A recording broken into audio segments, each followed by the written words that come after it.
Welcome to the Physician's Guide to Doctoring, a practical guide for practicing physicians. Dr. Bradley Block interviews experts in and out of medicine to find out everything we should have been learning while we were memorizing the Krebs cycle. The ideas expressed on this podcast are those of the interviewer and interviewee and do not represent those of our respective employers. And now, here's Dr. Bradley Block. On today's episode, we interview Dr. Jack Cochran, the former CEO of the Permanente Federation, who recently published the book Healer, Leader, Partner, Optimizing Physician Leadership to Transform Healthcare. He has a bit of a cold and there were some minor issues with connectivity, so please bear with us. He makes an argument for why physicians, after all of our sacrifices, need to work to right the ship that is the healthcare system. And he gives us some strategies for finding ways to take those leadership positions and how to be effective once we're in them. He talks about finding motivation to lead by reading our med school applications, but after the interview I brought something up to him, and this is my show, so I'm going to mention it now. One of my favorite books is Viktor Frankl's Man's Search for Meaning, and the theme is to help cope with your grief, stagnation, depression, you find purpose in that suffering. So I would argue for those suffering from burnout, rather than turning to your idealism, use that to find the cause. This is where you make your stand. This is where you make your fight.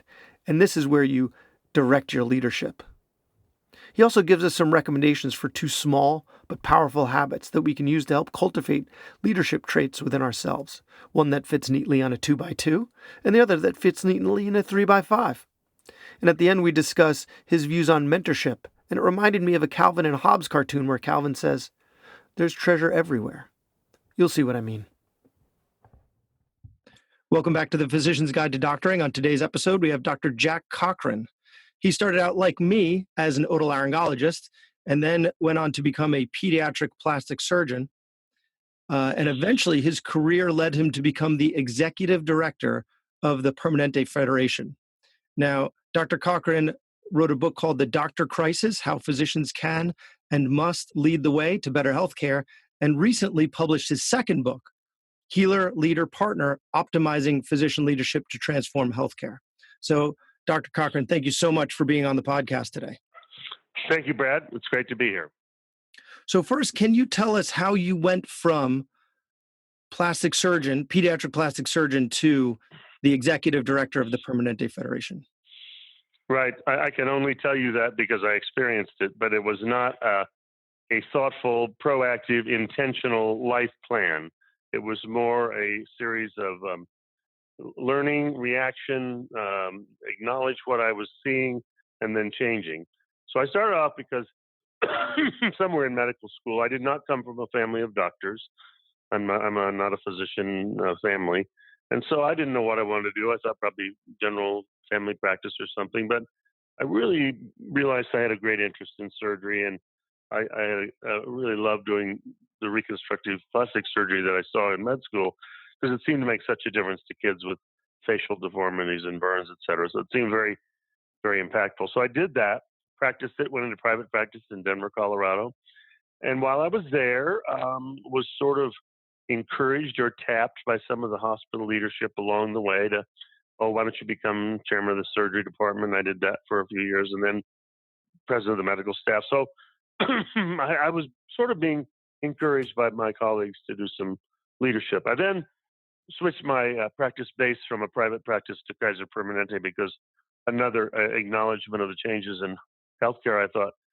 I think the future is going to belong to systems of care and not just isolated practices. And so it might be useful to be part of a system of care. And I practiced alongside Kaiser in Denver, and it was a high quality group. And I thought, well, this could be the good match for me. And then I practiced there for several years, again, just a full-time surgeon.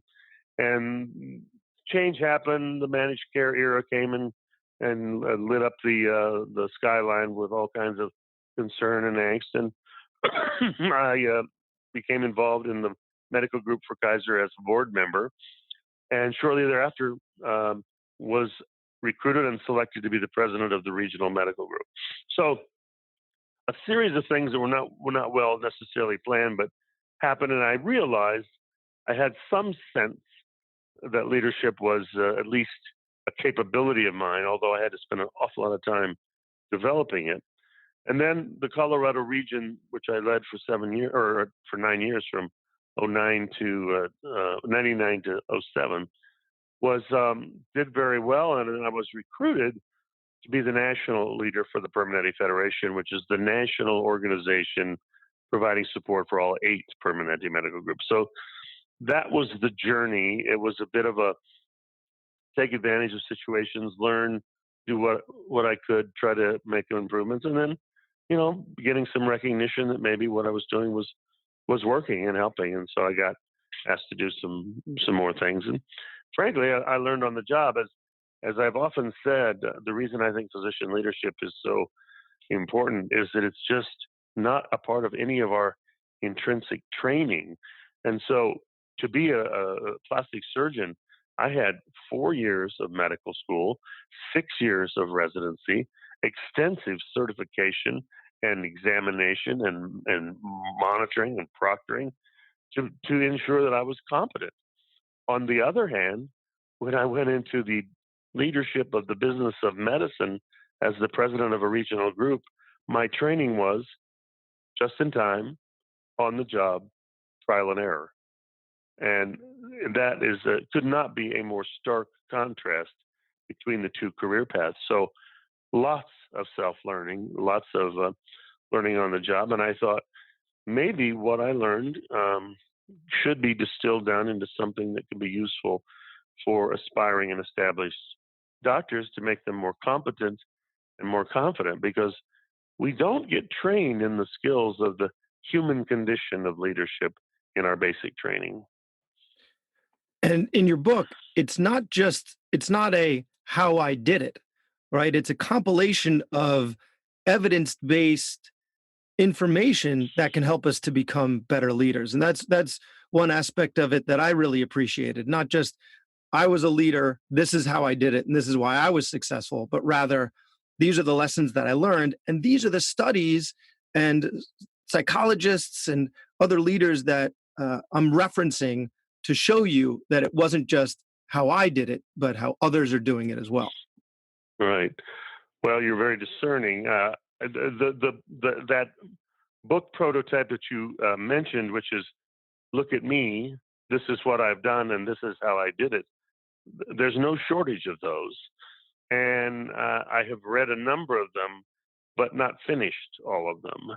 And I think it's because you realize after you're into it a while, it's like, it's my own personal saga. And while it doesn't have to be bragging and all that, it really is more about a biography. And I think that this world of leadership is a very personal journey. And I really thought it was fun what I learned because the model for medical education and for frankly, most professions, engineering, nurses, is high levels of academic achievement and academic prowess. The A's in chemistry will inherit the earth. Excuse me. And while that's not unimportant, it does not necessarily make you capable or make it easy to relate to and deal with vulnerable, independent, fiercely capable human beings. And because leadership is not about leading the status quo for the next several decades, leadership is all about leading change. You really better have some understanding of what makes your fellow man tick and how we can either be engaged and enthused and committed or not. And I would say the difference between commitment and compliance, and both can make people change. But commitment is you actually share enough context and capability with people that they see a future that works for them. Ideally, it's the same one or similar to what you see. And therefore, they will take their focus, their discretionary energy, and their enthusiasm and work toward that. And that's commitment. Compliance says, if we don't do this by the end of this year, we're all screwed. That also works. But it is not the same as creating a long-term culture of creativity and innovation and enthusiastic career satisfaction. So I just learned an awful lot I probably read 60 or 70 books and thousands of articles, listened to everybody's lecture I could. And I found that there were themes and that there were things that I agreed with, things I didn't agree with. I mean, people who believe in highly forceful, dogmatic leadership would find my book not something necessarily could relate to. But on the other hand, it works, and it works for a variety of people. And I can only tell you some of my greatest joys are people who originally heard me talk about one of the most important initial steps in leadership is listening. And I'm a surgeon, remember, and they would roll their eyes and go, "Oh my God, what's this going to be about?" The most important starting point is listening, and they have learned with me and from me and watched the results, and they've come back to me months, 2 years later, and go, "Jack, I got to tell you, my eyes were rolling out of my head when I used to hear some of the things you said and wrote about leadership. I thought, this guy's got his head in the clouds. This is it's about getting the right decisions, giving them to people, and making them do it." I said, "Well, there is a place for that." But I said, long term, you end up with somebody who's 80% committed, and you get a pretty good result versus a group of people that go, "This is exactly what I care about. This is exactly what I do want to do. And thank you for asking my opinion and for listening to me." I have this little saying I'm sorry, I'm getting over a cold, so I'm very obnoxious, but I'm sorry. Drinking lots of water and doing all the good doctor things. But I have a thing in my book that said something to the effect of leadership is a continuous, iterative process of sharing context with trusted friends and individuals, hearing their response, listening to what they say, acknowledging it, challenging it in other ways so you continue to co create solutions, co create ideas, and co create methodologies for going forward. And as you do that, you develop, talk about the whole is greater than the sum of its parts. You actually now are building context that you both agree on because you come to ideas with one point of view versus another point of view. And if you spend all your time trying to argue your point of view, you really miss the opportunity to listen. And one of the things I tell people about credibility, which again, some of my more dogmatic leaders don't like, is credibility is based on two things. One is your ability to influence. Can you convince me? Can you teach me? Can you show me a way that I believe in or care about? The ability to influence. But that's not full credibility. Full credibility also requires that you demonstrate a willingness to be influenced. And the nuance there is if all you have is your ability to influence, then your whole card or your ace in the hole is omniscience, right? Because nobody's ever given you feedback and course corrections and nuanced corrections of what you're saying. And so that's why I think it's very important that people understand the power of listening. And it never goes out of my teaching, it never goes out of my writing. And after people have experienced it and learned it, they say, "Boy, that was so powerful." And when I first heard it, I thought, "Come on, let's get to the meat of this, Jack. Let's get to the really hard stuff." I said, "The hard stuff is building a coalition of people who want to go the same direction. That's the hard stuff. You do not do that by coercion. You can, and they'll march a long ways, but you'll never build a culture that's going to continue to turn out great innovation and high discretionary effort people." Let's take a step back, because a lot of the discussion among physicians now is about burnout, right? That's a big concern among physicians, and what you're proposing is a pretty big ask, right? And I'm going to take a quote directly from your book. It says, "I'm a good doctor. I signed up to work hard in pre-med, get into a good medical school, make good grades, and get into a residency so I could work 100 hours a week, then pass my boards, go into a practice where I take calls often in the middle of the night and deliver great care to my patients. That's what I signed up for, so please don't talk to me about leadership." And so from my perspective, I've devoted my life to my training, and I still work really hard to take good care of my patients, to keep up with my education, and to try and better myself. But I'd also like to spend time with my family. So, what I need you to do is tell me why I should take time either away from my family or my practice or my own self-care to devote myself to leadership. Outstanding, outstanding question. And this is where the two books link. The Doctor Crisis was an attempt to assemble a clear view of reality and clarify and personalize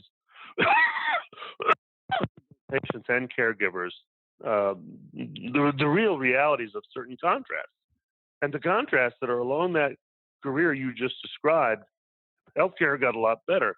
We had great advances, miracles, cures, all of which were good for patients, all of which were good for doctors. But unfortunately, some other things happened. The care was also uneven. We found out that medical error was an issue. We found out that patients' families were having bankruptcies from medical bills. And we found out that doctors were burning out and all around us. And what happened was there was nothing wrong with the covenant that we believed in and that we believed was guaranteed. The flaw was it wasn't guaranteed forever based on us just doing our work and letting the whole other ship go its own way. Dr. Burnout, it was something I brought up in 1998 when I became president of the group. My number one constant focus for a turnaround was preservation and enhancement of career. I would say that the enthusiasm for that was very, very limited. Most people related to it. A lot of people said, come on, they're a bunch of well-paid, spoiled guys. Come on, get them working. Or the other extreme, which was equally worthless. Oh, the poor things, it's just awful being a doctor. And so the reason I bring that up is I started talking about this 20 years ago. And nobody was talking about it. Today, thank goodness, it's very pervasive. And what we have to do is to own it like we own any other scientific challenge. What is the problem? Define the problem. Well, it's the computer. Well, it's the insurance companies. Well, it's the lawyers. Well, it's okay. Let's define the problem. Let's then take our best thinkers and say, how do we parse this out to create some potential solutions that we can test, we can measure, and then we can improve. This is not, physician burnout is not more complex than cancer. We just haven't focused our science, our energy, and our intellect to it. So we were a little focused on our careers, which was good, but things happened around us, things happened to us, and many of us were too passive, and we were victims. Was that wrong? No, it was. You're right. The rules changed, and some of us saw it, and some of us didn't. Now, it's not 100% burnout. Interestingly, it's somewhere in the 50, 60, 70%.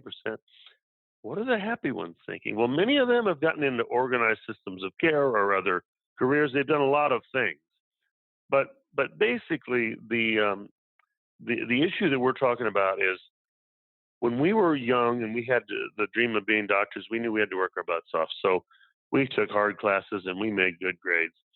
And then when we came to the medical school application process, we had to fill out an application, including write a couple of paragraphs about why did we want to be doctors. Well, guess what? Find that application and read those two paragraphs. They'll bring tears to your eyes. They are teeming with idealism. They are full of hope. They are overridden with humanity and compassion. And that's exactly where it should be today. So let's not give up. And so doctors are retiring early and quitting and all that. I can't go into full retirement and say I'm going to work on my fly fishing. There is a covenant that I have with patients, even though I'm not operating. And there is a covenant I have with my profession, which I cannot just turn my back on and say, it sucks. That kind of victimization says, patients, you're on your own. You are on your own. And so things got more complex. Knowledge exploded, technology exploded, everything got more complex. And the old model of the doctor-patient visit as the location, the paper chart as the record, and the physician brain as the source of was simply inadequate in the complexity of the world of exploding knowledge and technology. And so we can't just sit in our small practices and ponder that and make a change. We have to get into some organizational changes and some changes that I talk about in great detail in the book. But where we are doing that, we're starting to see some very encouraging things happen. And that's the notion of disproportionate impact. Physicians still have, we are the most highly respected profession for medical information. We are not the most highly respected clinical profession. That is nursing. But we are the most highly respected for clinical information. And so that's an honorable place.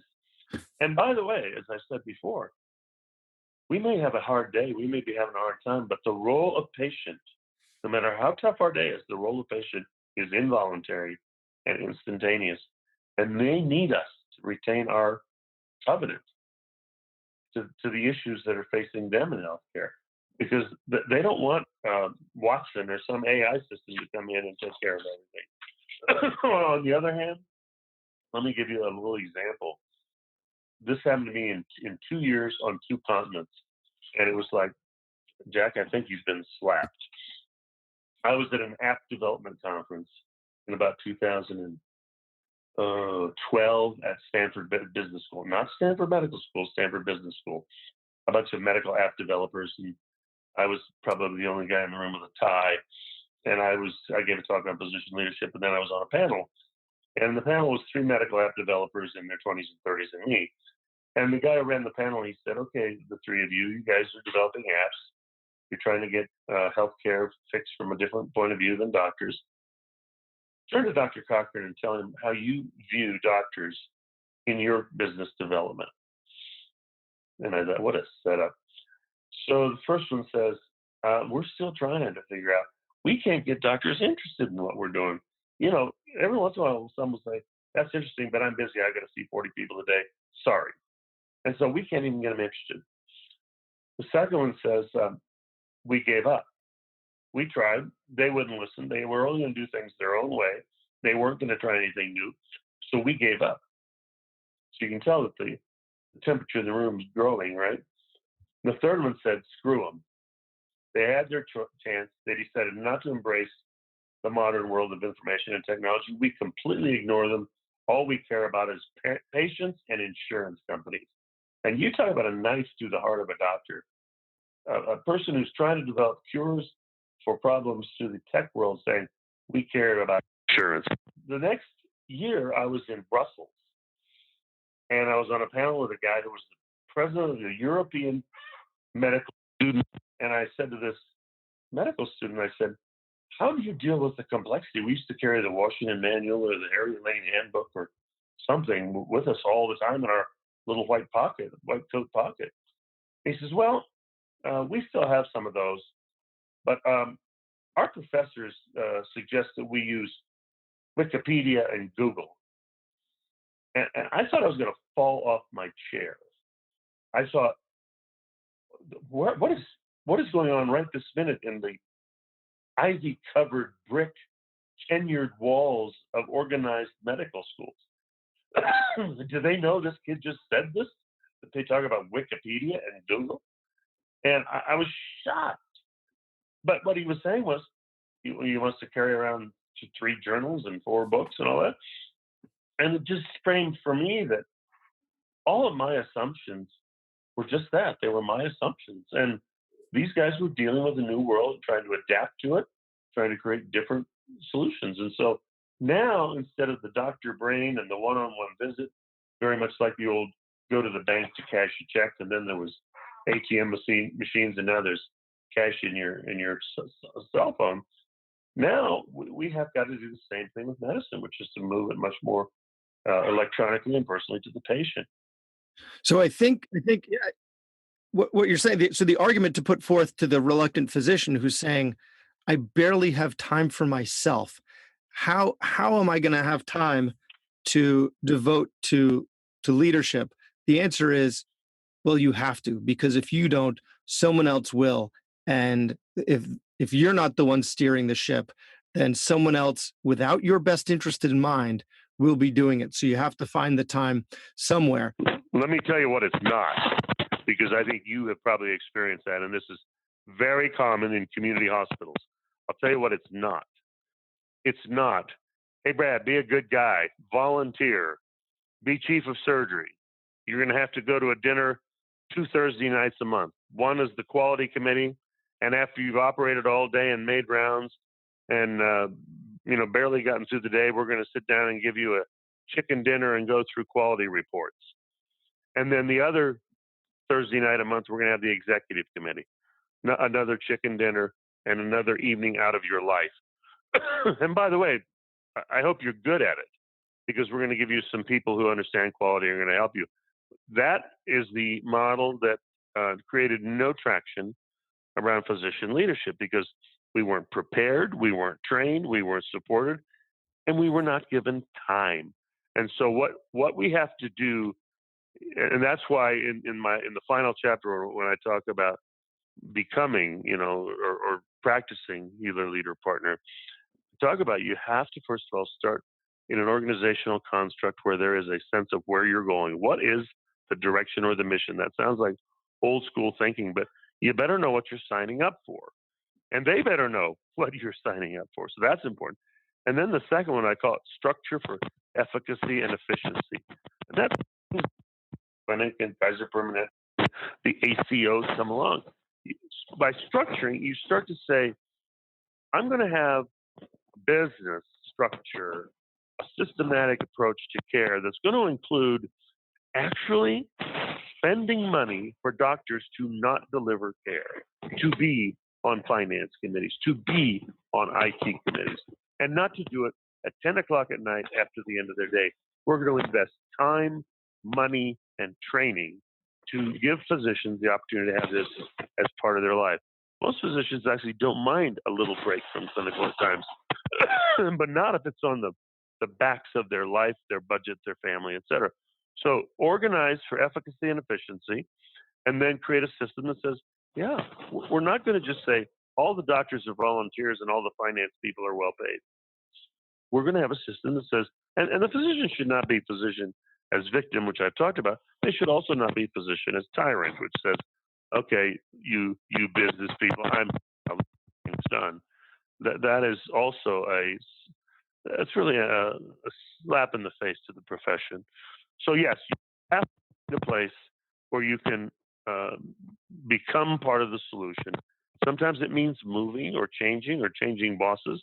Those things are all possible. But if you say right now I'm unhappy and I've got another 15 years and I'm going to spend those 15 years treading water, I'm going to have a miserable life. And my family deserves better and I deserve better. So the systems that tend to have less unhappy doctors tend to be systems, group practices, organized systems, sometimes faculties. But then they have to have leadership that has, the compassion of understanding the profession. But this is where the book is so good, because it is so approachable and so easy. I say that the subtitle of the book ought to be simple, not easy. I don't throw anything in there that's so esoteric that it's just impossible. But you got to have the capability and the confidence.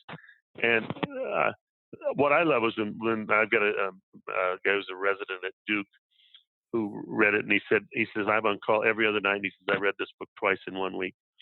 He said it's just perfectly timed for me. He said all of our residents need to read this, and to just say this is not some esoteric problem, and it's give up and turn all the finances over to the CFOs and all the IT over to the CIOs. No, we need to be on those teams. We do not need to be domineering and rude and all that, but we need to be on those teams.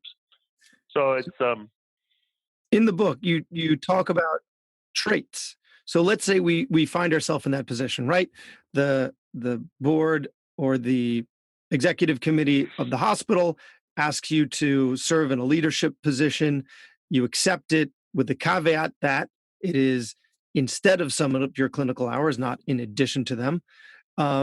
You outline in the book a couple of traits for leaders and how to cultivate them. So one thing that I like for this podcast to be is instructional. What's a simple, high return on investment habit that you can have to help cultivate your leadership traits? So first, what are, you outline those traits in the book. So what are they, and what's a simple thing that we can do? The first one you mentioned is respected clinician. So I don't think there's really anything that you can do other than, work hard and know your stuff and treat your patients well to become a respected clinician. But maybe with the others, unless you do have something specific for that, some specific high return on investment habit that we can do. I do have something specific to that, and the reason I put it in there is exactly this.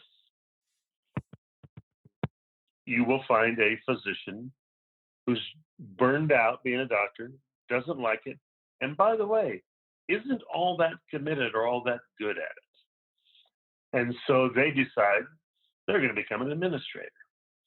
And it's not impossible. It's happened before.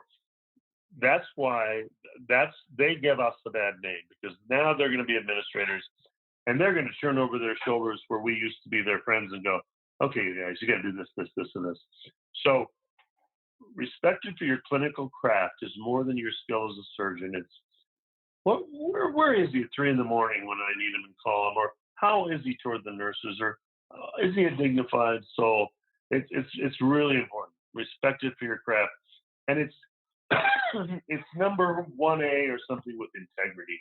And integrity is just that I'm a little I'm not romantic, but I'm pretty convinced that this profession is a real high calling. And I think it's an honorable thing for us to take really good care of. And so integrity is that unassailable trust. You know who the person is. You know where they're going to be. That's number one.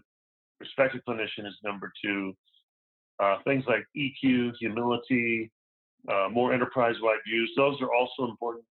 But those first two are just the most important. Where I'd like to, and we can stay there, but there's something else that I have put in the book, and it's not quite as clear. It's sort of I call it the essentials of leadership. So it's neither traits nor is it expectations, which are the behaviors of the corporation. And they all turned out to be C's. So I just want to mention them because the first one nobody talks about. It's one that I said I learned this for some reason so early, and it was be confirmed about every year in my career. So the 5 C's are clarity, consistency, collaboration, compassion, and courage. And why is clarity number one? And again, consistency is 1A. Clarity is number one because we have to make hard decisions, and we have to make complex solutions out of really very complex data and information sets. And so when we do that, the situation isn't always real clear, but your team, your group, your organization deserves to know how you think and how you feel. And why is that? Because, for example, you say, I think we should stop doing robotic surgery for prostate. I think we should stop doing it.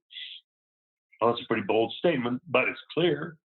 And the beauty of the clarity is that then your colleagues say, okay, I don't have to guess. Here's why you are exactly wrong. I'm going to give you data. I'm going to bring you this. I'm going to prove to you you are wrong. Or, I'm glad you said that because the literature now suggests you're right. So clarity is so hard because it sort of brands you with the opinion. And people go, well, I think we should build a new hospital in the south part of the city. But on the other hand, the other guys are building down there. Maybe we should look at the west side. And pretty soon your team's going, okay, is there somebody to call the question? So clarity, you watch it. Watch it when you go to meetings, Brad, because you'll see people who waffle and perseverate. And it's not about being more bold, more self-assured, or more right. It's about being clear. Because clarity gives people the gift of saying, I disagree and this is why, or I agree fully and this is why. Clarity is one of the things that I see people really bungle when they get stressed. They just don't want to take a stand. And that's because taking a stand implies that you're going to be wrong sometimes. And that's why the number 2C is consistency. They want to know who's going to show up. Oh my God, what's Cochran tonight? Who is he? What's going on? Does that make sense? I've seen leaders who couldn't articulate a clear point of view, make people crazy, and all they were trying to do was avoid a really tough dilemma because they just didn't have the solution.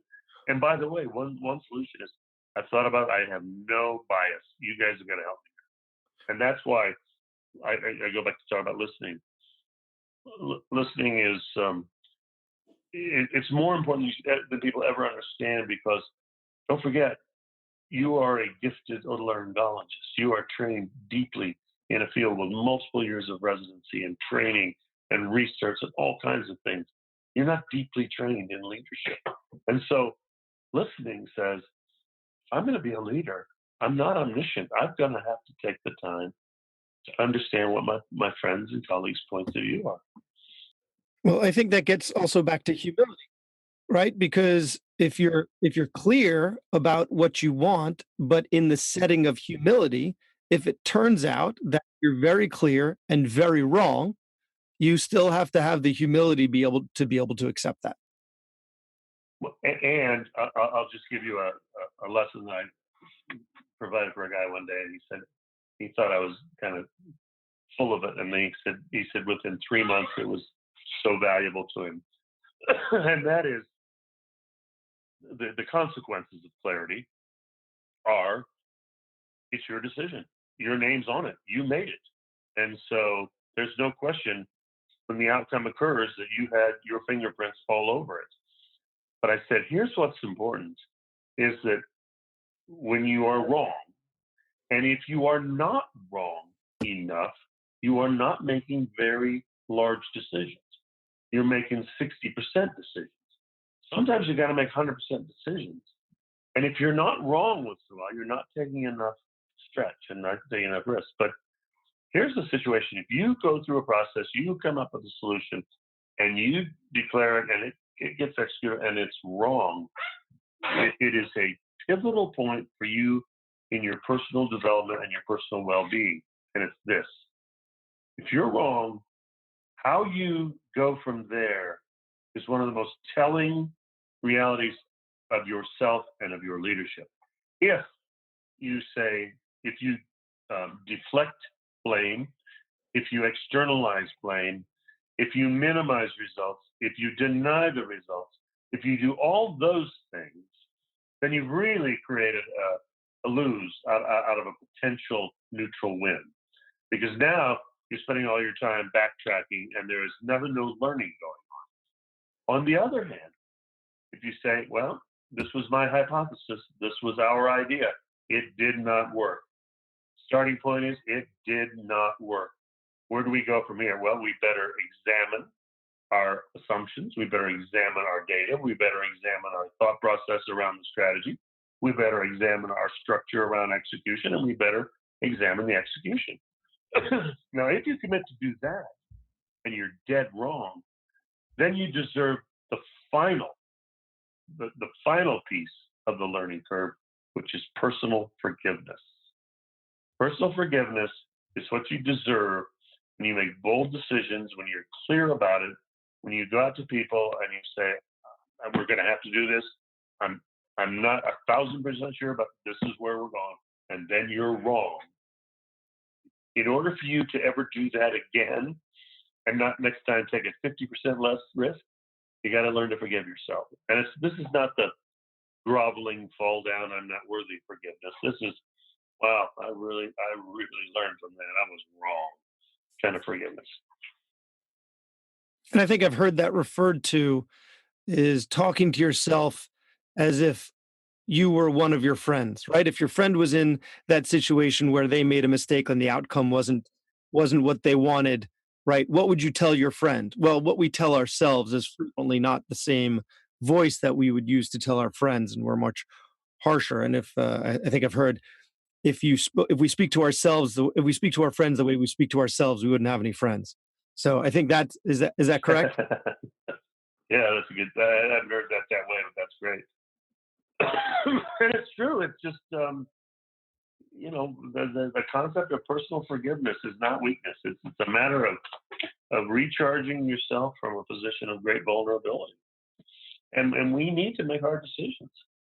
So, what about habits? So, I'm also a big fan of small habits. Small effective habits win the day. So, if our listeners were to put a sticky note on the bathroom mirror and one on the fridge and one on their computer at work to just remind them of something simple that they should be doing each day to cultivate either a leadership mindset or one of the leadership traits, integrity, humility, EQ, passion, what's a small thing that we should be doing each day in order to cultivate that leadership? Yes, that is. I love that question. I don't think I've been asked it exactly like that, so I'm going to babble here for a second while I think about it. Well, first of all, let me just do a tiny, tiny digression. I think we have time. It's going to take about a minute. I have a chapter of the book called The Crux. And the crux is basically understanding yourself. Because if you don't understand yourself, then you're very vulnerable to living a very mythological existence of how things happen.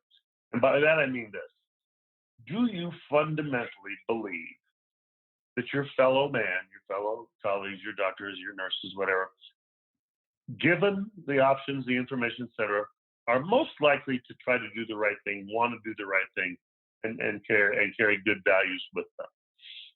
Or do you fundamentally believe that your fellow man are out for themselves?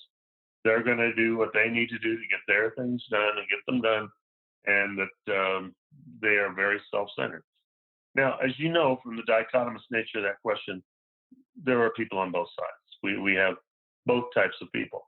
But the issue about the crux is understand your own bias, because it's going to color how you respond to people. And you're going to be fooled sometimes if you're the trusting one.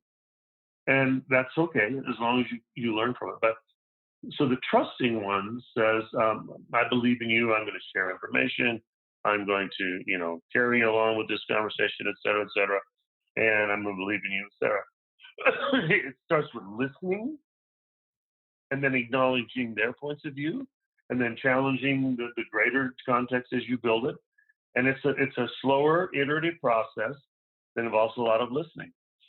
Very slow at the beginning, but it builds tremendous momentum between you and your colleagues, whomever they are in this process. The other side of that, which is if you don't believe in people, then what do? You fool them, you incent them, you coerce them, you try to either force them or fool them. And lots of leaders do that. That's their thing. They try to coerce or force or fool people. By the way, both techniques can get you a result. But again, one creates a culture of, compliance. Okay, I'll be a good soul. I'll go along. And the other creates a culture of possibility. So I say that because one sticky I might put would say manage yourself. But it could also be part of instead of a 2x2 sticky, a 3x5 sticky, which is my leadership on a 3x5 card. And that is manage yourself, develop great leaders and teams, and learn continuously. And that's, to me, the daily mantra of leadership. Manage yourself, develop great leaders and teams, and learn continuously. And manage yourself is number one, because you watch people, the voltage drops because they get hooked and they get angry or they get rude or they get something because they're not managing themselves. That's the EQ. But then the one other one, the other sticky, and this is a 2x2, I would put listen, because you've already heard what you have to say. You don't need to hear yourself more. You know what you've had to say. Listen, it's so powerful.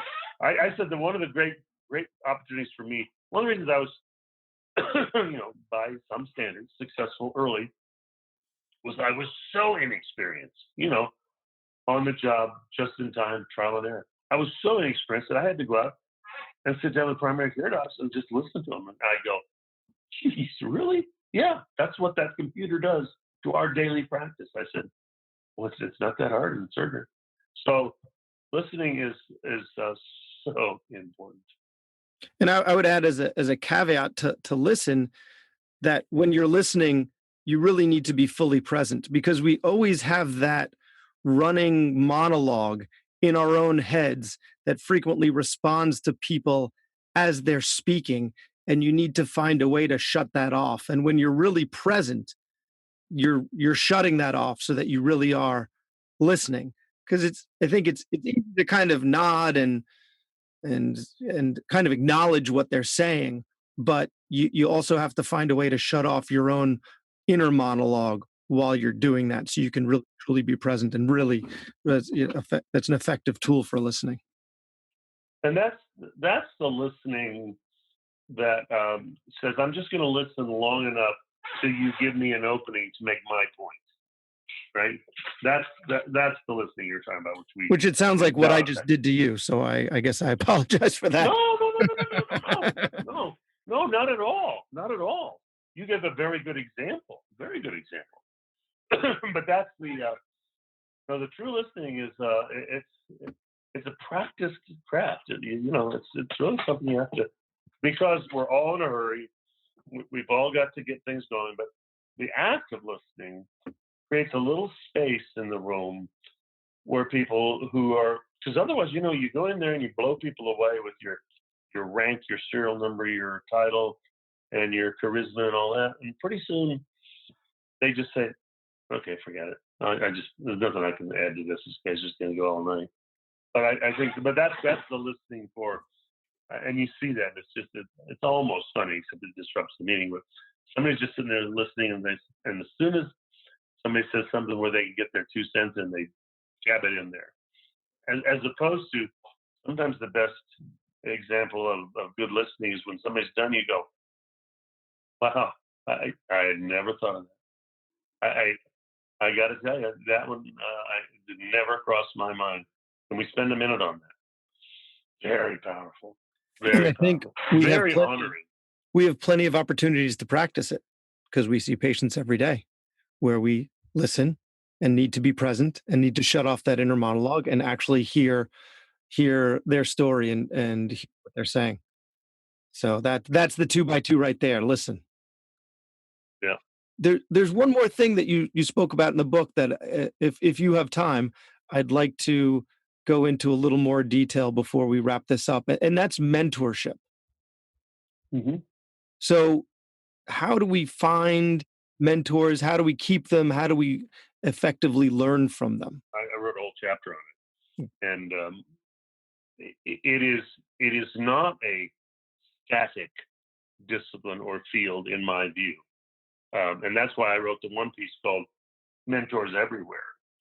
And I tell this to my son or my grandson. I said, sometimes you learn from people just by being present, watching them, and then in your private mind saying, oh my gosh, I never want to act like that. Oh my gosh, I don't like what that's looking like. So there's mentors everywhere. And one of my favorite stories was I was doing a surgical trip in the Philippines, and we had this young Filipino general surgeon. I was one of 3 plastic surgeons in the U.S. We were working in Manila, and this kid was so gifted. He was just shocking. He was a second-year surgery resident, and we were doing cleft lips. And usually those guys, they cut knots. They cut the knots when you tie the thing. And after one day, we were having dinner. This one guy said, "I worked with this guy Victor today, and he's amazing." He said, "You'd think he was a third-year plastic surgery resident. He's so good." And then somebody else worked with him, and then I worked with him. So after 3 nights, we were going, what's with this kid? So the next day you go and you say, okay, Victor, we're not going to let you do the surgery, but how would you design and draw this? And he says, well, Dr. Cochran, as I recall, Dr. Haig said that we saw this angle and this, and all of a sudden he's pointing to things and showing me things, and I'm going, this is just humiliating. He has such a hand-eye gift, but we finally sat down and we said, we have to learn more from this kid than we could ever teach him. And what it was he had a serenity and a reverence about him that permeated the operating room. Arguably the most junior guy in the operating room. His sort of reverence and his mindfulness, it was just amazing. We were just shaking our heads, and he would laugh because he didn't get it. He didn't see it, and we said, Victor, just never ever stop being Victor, and do as much teaching as you can and as much mentoring as you can. So that's what I mean by mentors everywhere. Did I go in there for a teaching relationship? No, mentors everywhere say mindfulness. Who can I learn from today? And sometimes it's really positive and sometimes it's really negative. Now, the classic mentoring is sort of structured. You have two people or that sort of thing, and you get a topic and you create a paradigm and some expectations and some ways you're going to measure it. I would say this: don't let it go forever, and don't continue to think that the gradient goes one way, especially today, when those of us older physicians really need to learn a lot more from the millennials than they need to learn from us at times. So I think that this should be very fluid. And then we had another model called co-mentoring. And the co-mentoring model was we would take two senior leaders, a VP or two VPs, and we would match them with a couple of junior leaders, and we would pick a topic and we would meet. And it was good because one senior leader could be leading and talking, and the other could be watching and learning. And it just sort of mixed things up. And then after 6 months, we would change groups, and then we would get together and have an evening dinner and talk about it. So I think keeping it fresh, keeping it dynamic, and that sort of thing is important. But the standard mentoring is, person with a higher gradient of knowledge or information, a person with a lower gradient, and how do you transmit that and learn that? That's important, no question. But I think that the whole learning philosophy is a lot deeper than that. So where can people find you online? www.jackcochranmd.com. Fantastic. And then the books, the first book, Dr. Crisis, How Physicians Can and Must Lead the Way to Better Healthcare. And the one that just came out, Healer Leader Partner, Optimizing Physician Leadership to Transform Healthcare. Two fantastic books. And, if we don't take the reins and lead, then someone else will. So you make some excellent points, have some excellent instruction for us physicians on how to do it. And I really appreciate your taking the time to talk to me and the listeners on the podcast about it. But you, my friend, who I don't know well, but hope to know better, are already charting your own pathway. And you're finding a new and different way to deliver on the healthcare equation besides just clinical. And we must all do that. Be creative, be committed, and continuously learn. And run this network. So the Coalition of Courageous Colleagues, we have a lot going for us. We have the high ground of the morality of the profession. We have the needs of society. We have the American dream. I say one of the problems we have today is that because of the cost issues in healthcare, the average family is rationing healthcare at the kitchen table. They're taking these high deductibilities and they're sitting down at the kitchen table and saying, I got to get a new clutch to the truck. We're not going to be able to do the tonsillectomy this month. Or I've got to get a new refrigerator. We're not going to be able to do the MRI this month. And that is just rationing healthcare at the kitchen table. It's a tragedy, and we have the in our profession we have the leverage and the ability to do something about it, and we need to. And by the way, we have the credibility. Deeply, people still love and believe in us. And people who say I'm going to quit, I say, don't find another way to continue, because the profession needs honoring, not abandoning. Well, thank you very much for your time and for your leadership. What fun. So great to talk to you. That was Dr. Bradley Block at the Physician's Guide to Doctoring. We can be found at physiciansguidetodoctoring.com or wherever you get your podcasts. If you have a question for a previous guest or have an idea for a future episode, send a comment on the webpage. Also, be sure to leave a 5-star review on your preferred podcast platform. Our show is produced by Guilfrey Studios in New York City. You can find them at guilfreystudios.com. Our theme music was written by our show's producer, voice actor Karin Guilfrey.